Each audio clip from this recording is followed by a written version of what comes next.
Assalamualaikum warahmatullahi wabarakatuh. Selamat sore adik-adik mahasiswa D3 Veteriner.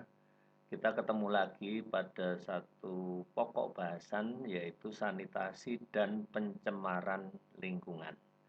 Nah, pada bab ini tentu kita akan bicara seperti apa sanitasi dan pencemaran lingkungan itu.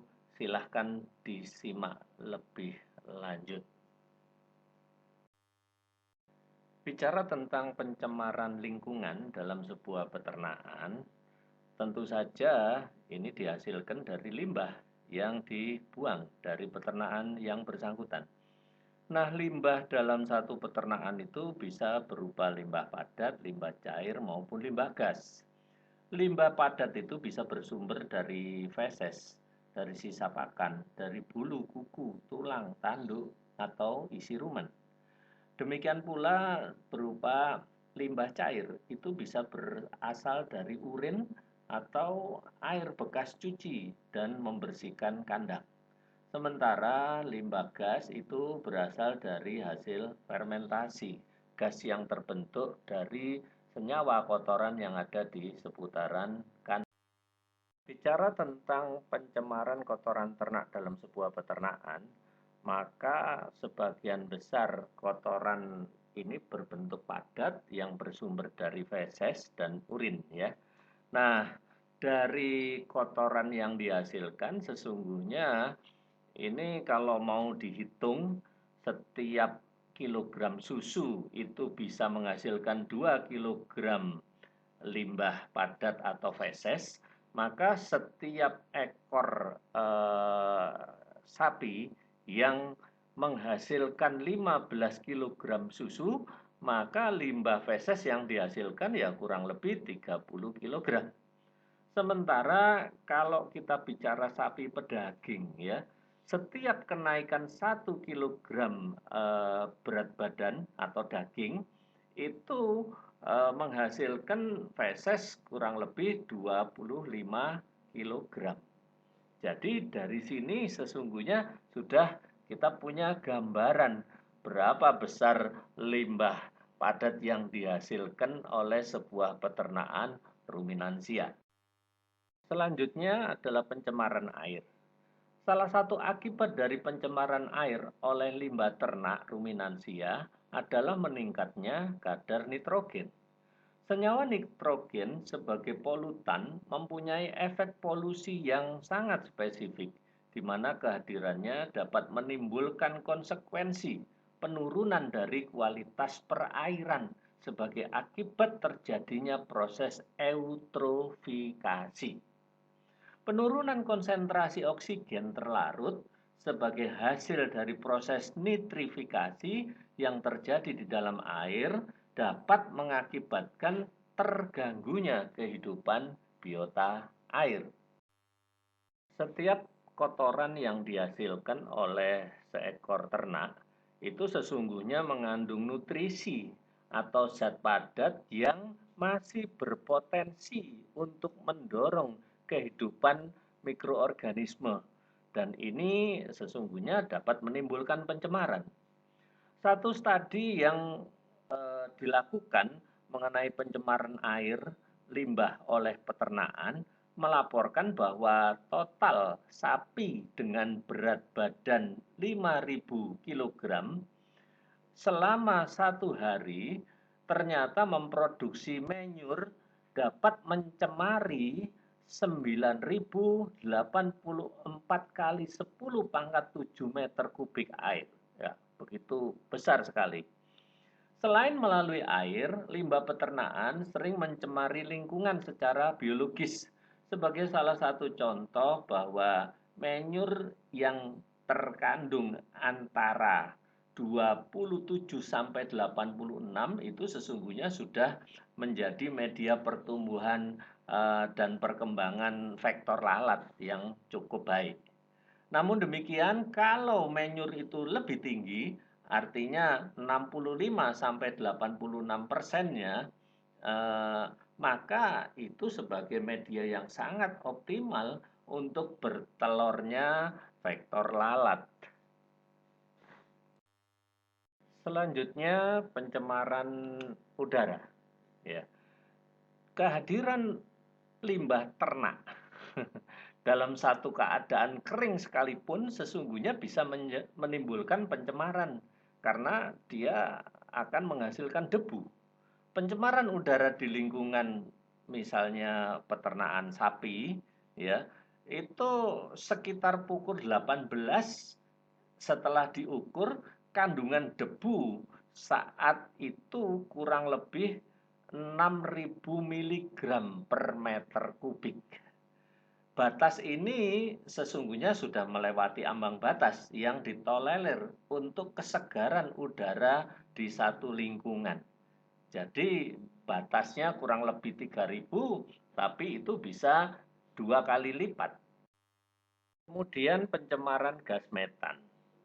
Gas metan ini indikasinya timbul bau yang tidak sedap di lingkungan sekitarnya.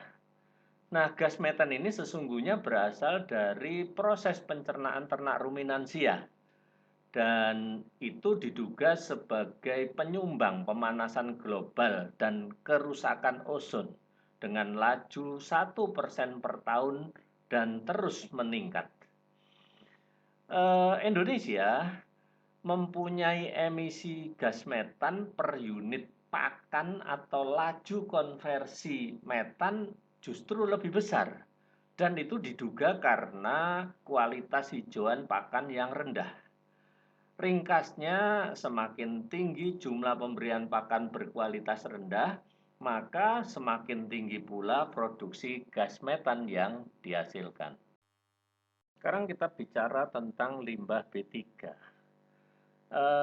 Hasil satu penelitian tentang pembuangan limbah RPH ke sungai, ternyata kandungan sulfida dan amoniak bebas di atas kadar yang sudah ditetapkan. Bahkan ada temuan salmonella yang membahayakan kesehatan manusia. Nah, tinja dan urin dari hewan yang tertular itu sesungguhnya dapat melalui kulit manusia dan masuk karena tergores.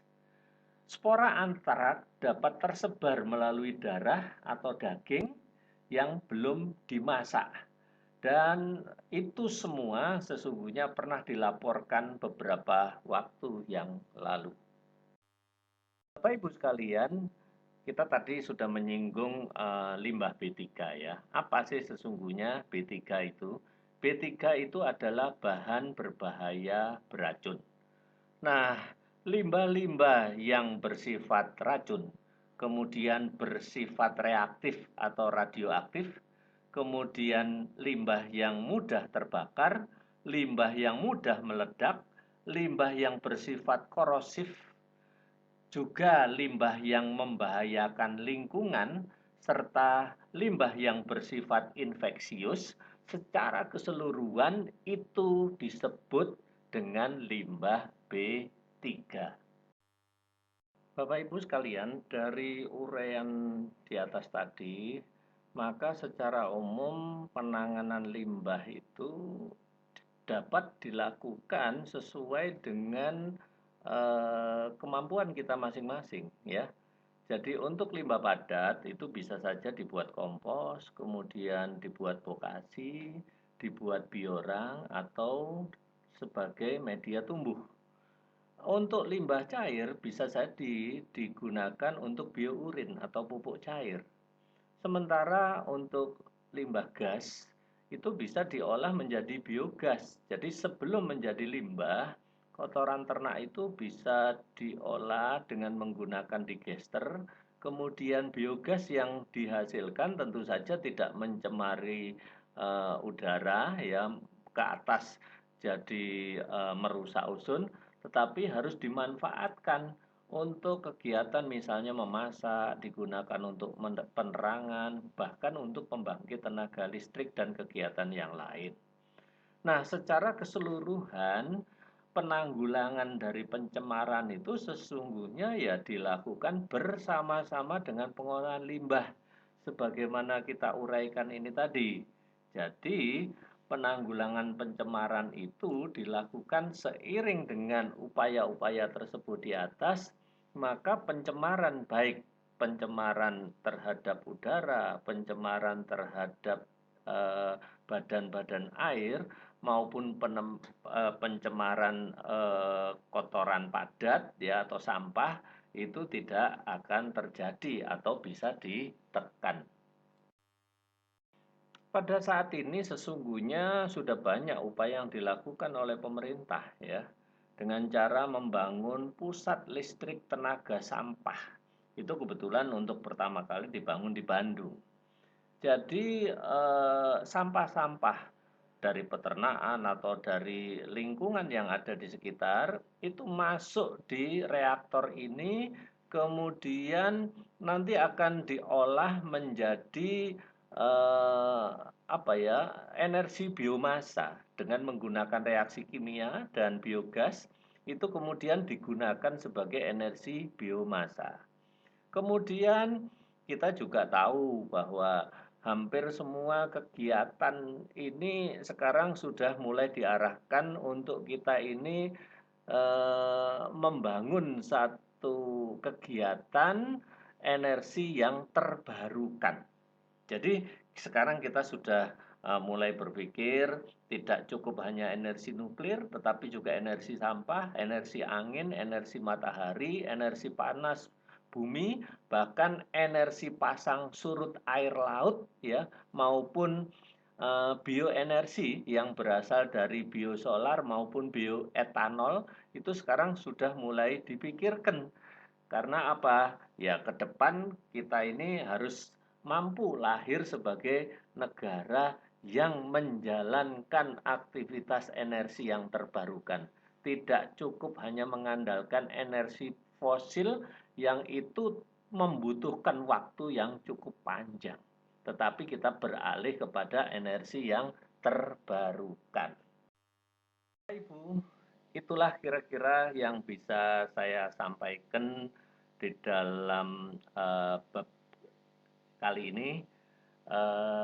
Ada banyak hal yang barangkali nanti bisa kita dalami lebih jauh, tetapi sangat tergantung ketertarikan Bapak Ibu untuk mencatat barangkali, kemudian nanti apabila kita sudah sampai pada agenda diskusi, hasil daripada perkuliahan via video ini bisa kita dalami dan kita bisa diskusikan dalam sebuah waktu ya yang sudah kita tetapkan bersama. Saya kira itu yang bisa saya sampaikan. Terima kasih atas perhatiannya. Mohon maaf atas segala kekurangan dan saya pamit undur diri. Billahi taufik wal hidayah. Wassalamualaikum warahmatullahi wabarakatuh.